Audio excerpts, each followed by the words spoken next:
অসম আৰক্ষীয়ে কেৱল মাত্ৰ অসমীয়া ভাইসকলৰ ওপৰত অসমীয়া মানুহৰ ওপৰত বৰ্বৰতা দেখুৱাই লাভ নাই, বৰ্বৰতা দেখুৱাই লাভ নাই। খাচী আৰক্ষীয়ে সেই মেঘালয়ৰ যিসকল খাচী ছাত্ৰ সন্থা আছে তেখেতলোকক সমৰ্থন কৰে আৰু আমাৰ অসম আৰক্ষীয়ে কেৱল মাত্ৰ অসমীয়া কিটাৰ ওপৰত বৰ্বৰতা দেখুৱাই তেখেতলোকে নিজকে আস্ফালন কৰি ঘূৰি ফুৰে। আজি যে অসমৰ চালক গৈ মেঘালয়ত মাৰ খাব লগা হ'ল, গাড়ী ভাঙিলে, ইয়াৰ ক্ষতিপূৰণ কোনে দিব? এই যে কণ কণ যিসকল শিশু গৈছিলে, এটা পৰিয়াল গৈছিলে, তেখেতলোকক যে আক্ৰমণ কৰিলে, মেডিকেলত ভৰ্তি হ'ব লগা হ'ল, ইয়াৰ উত্তৰ কোনে দিব? অসমৰ মুখ্যমন্ত্ৰী ডক্টৰ হিমন্ত বিশ্ব শৰ্মা ডাঙৰীয়া কোনোবা এজন ব্যক্তিক মাতি আনি গামোচা পৰিধান কৰালেই, সম্বৰ্ধনা দিলেই দুখন ঠাইৰ মাজত সুসম্পৰ্ক নুবুজায়। মেঘালয়ৰ মানুহখিনিয়ে এবাৰ দুবাৰ নহয়, বাৰে বাৰে অসমৰ মানুহক পাকিস্তানীৰ দৰে ব্যৱহাৰ কৰে। তেখেতলোকে এই ঘটনা যে এইবাৰ কৰিছে তেনেকুৱা নহয়, ইয়াৰ পূৰ্বে বহুবাৰ এনে ঘটনা কৰি ৰাখিছে। অসমৰ গাড়ী বিচাৰি বিচাৰি পুনৰ এইদৰে অসমীয়াৰ ওপৰত আক্ৰমণ কৰিলে। আক্ৰমণৰ প্ৰত্যাক্ৰমণ হ'ব লাগে। বৰ্তমান সময়তো অসমৰ মুখ্যমন্ত্ৰী ডক্টৰ হিমন্ত বিশ্ব শৰ্মাৰ একো ৰিপ্লাই নাই। আপুনি কিয় মৌনব্ৰত পালন কৰিছে? বিৰোধী নেতা, দল সংগঠনৰ নেতা নেতৃত্ব এই বিষয়টোৰ ওপৰত গুৰুত্ব সহকাৰে বিচাৰ বিবেচনা কৰিবনে? আজি যি তীব্ৰ প্ৰতিবাদ হৈছে, যদিহে কেনেবাকৈ যথোপযুক্ত ব্যৱস্থা নকৰে, এক ভয়ংকৰ আগ্নেয়গিৰি যে উদ্গীৰণ হ'ব, এই কথাটো আপোনালোকে চাই থাকক। কিয় বাৰে বাৰে অসমৰ মানুহবোৰক, অসমৰ চালকসকলক এইদৰে মেঘালয়ত বৰ্বৰতা প্ৰদৰ্শন কৰা হয়? অসমৰ মানুহবোৰক কি জীৱ জন্তু বুলি ভাবে নেকি? জীৱ জন্তুৰ দৰে ব্যৱহাৰ বৰ্তমান সময়ত কিয় কৰি আছে? অসমৰ মুখ্যমন্ত্ৰী ডক্টৰ হিমন্ত বিশ্ব শৰ্মা, লগতে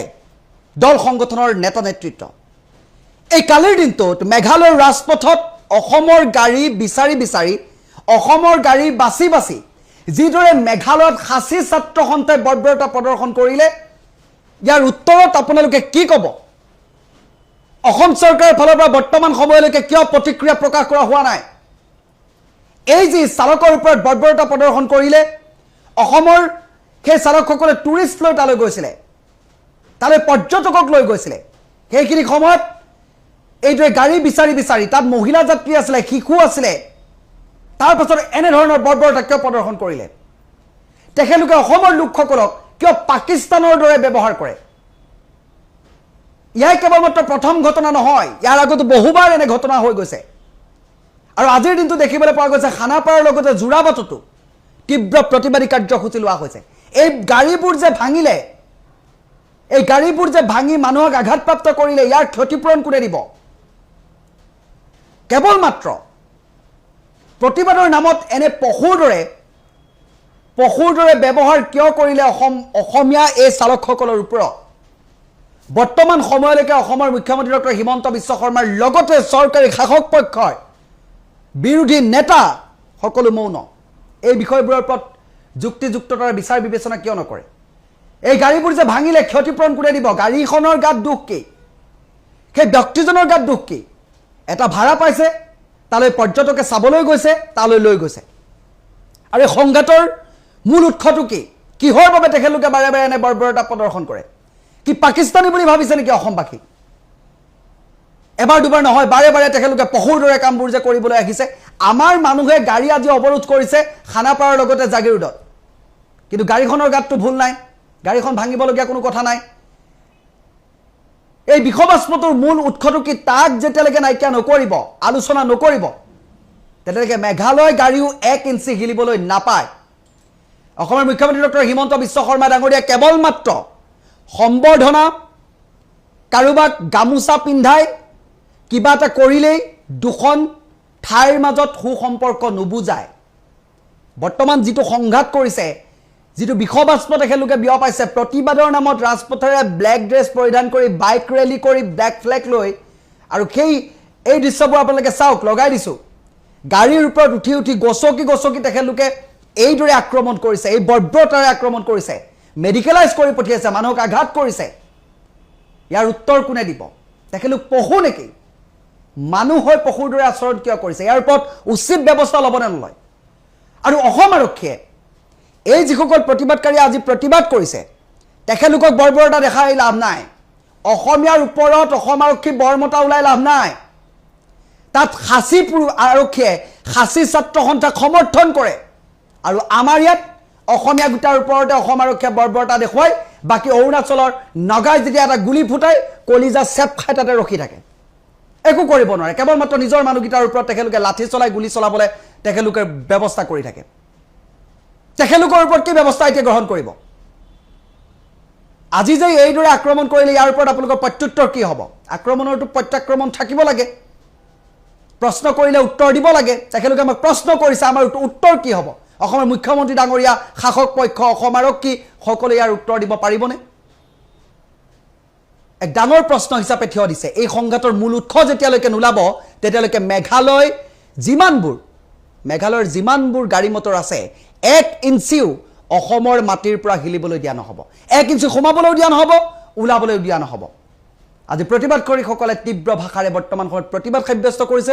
ৰাজপথ অৱৰোধ কৰিছে এতিয়া মুখ্যমন্ত্ৰী হিমন্ত বিশ্ব শৰ্মা ছাৰ অসম চৰকাৰে যদি যথোপযুক্ত ব্যৱস্থা নকৰে তেতিয়ালে কিন্তু ভয়ংকৰ পৰিস্থিতিৰ দিশে গতি কৰিছে অনুৰাগ শৰ্মা ডাঙৰীয়াক মই এটা কথা সকিয়াই দিব বিচাৰিছোঁ যে আমাৰ যিসকল চালক আৰু পৰ্যটক বৰ্তমান তাতে আছে যোৱাটো হৈ গ'ল কিন্তু বৰ্তমান যিসকল তাতে আছে তেওঁলোকক সুকলমে ৰখাৰ দায়িত্ব তেওঁৰ আৰু যদি সুকলমে ঘূৰি আহি ঘৰ নাপায় তেতিয়াহ'লে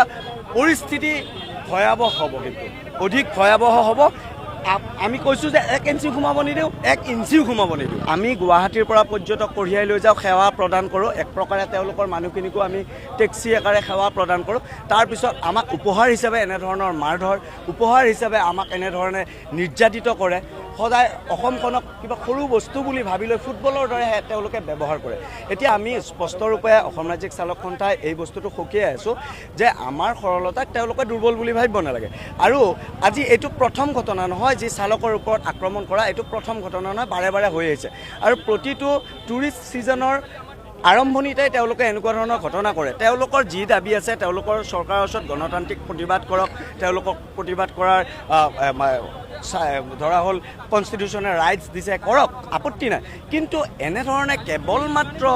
AS অসমৰ ৰেজিষ্ট্ৰেশ্যন থকা গাড়ীখিনিক টাৰ্গেট কৰি ল'ব তেনেকুৱাকৈ কোনো ধৰণৰ গ্ৰহণযোগ্য কথা হ'ব নোৱাৰে আৰু এনেদৰে যদি চলি থাকে তেতিয়াহ'লে আমি চেম উত্তৰটো দিবলৈ আমিও সাজু থাকিব লাগিব আৰু আমাৰ প্ৰশাসনে আমাক কি কৰে প্ৰতিটো সময়ত দেখা পাওঁ সেইদিনা আগষ্ট মাহৰ 4 তাৰিখে আমি প্ৰতিবাদী কাৰ্যসূচী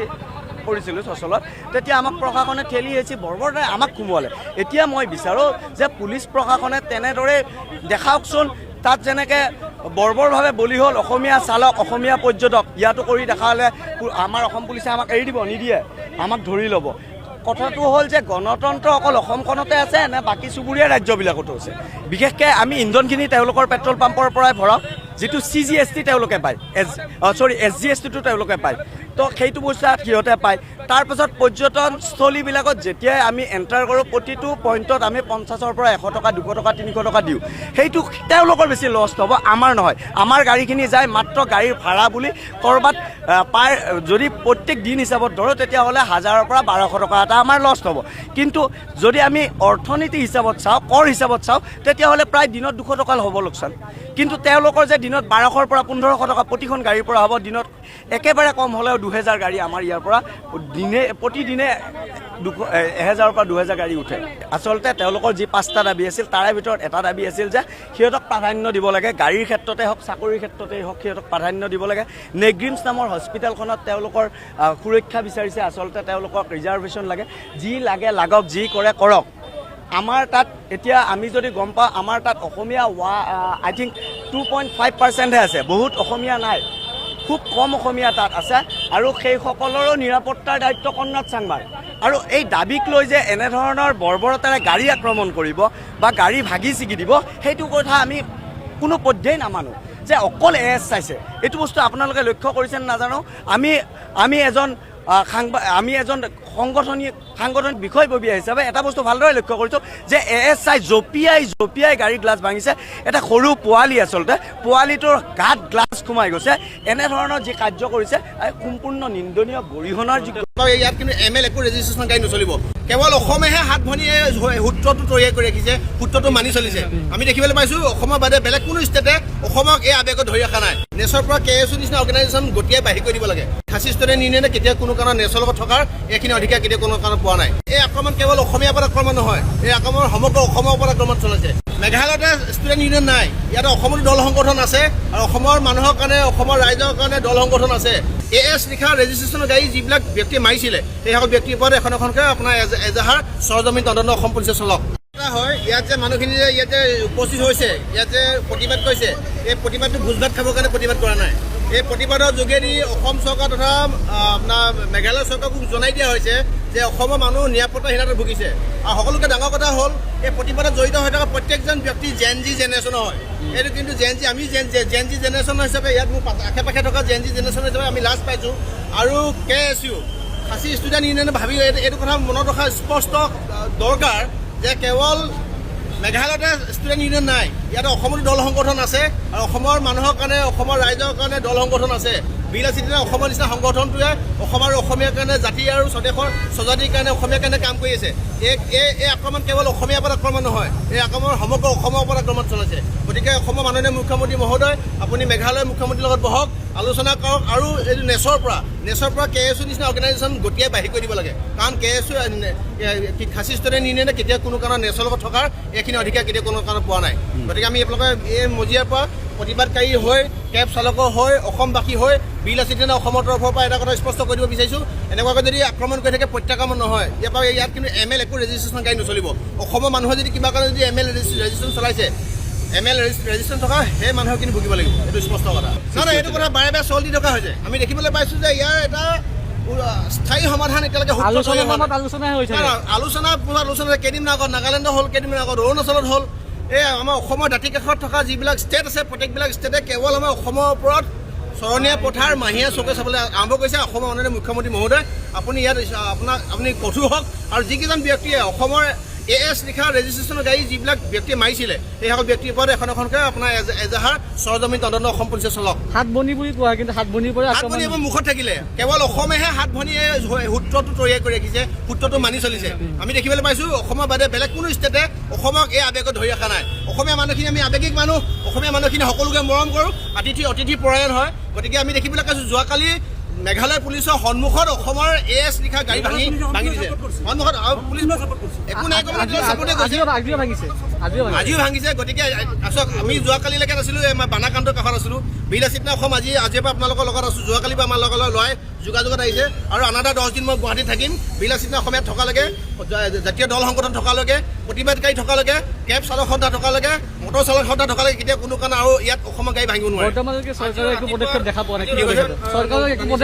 চৰকাৰে পদক্ষেপ ল'ব লাগিব চৰকাৰে এতিয়া বিভিন্ন স্থানত জড়িত হৈছে ব্যস্ত হৈছে এইটো কথা ক'ব লাগিব কাৰণ আপোনালোকে জানে উজনি অসমত ইতিমধ্যে পলায়নকালীন বানে বহুতো ক্ষতিগ্ৰস্ত কৰিছে এতিয়া অসম চৰকাৰে এই বিষয়টো থাম কাটিবৰ কাৰণে এই বিষয়টো সফল সমাধান কৰিবৰ কাৰণে সূত্ৰ তৈয়াৰ কৰক তেওঁলোকে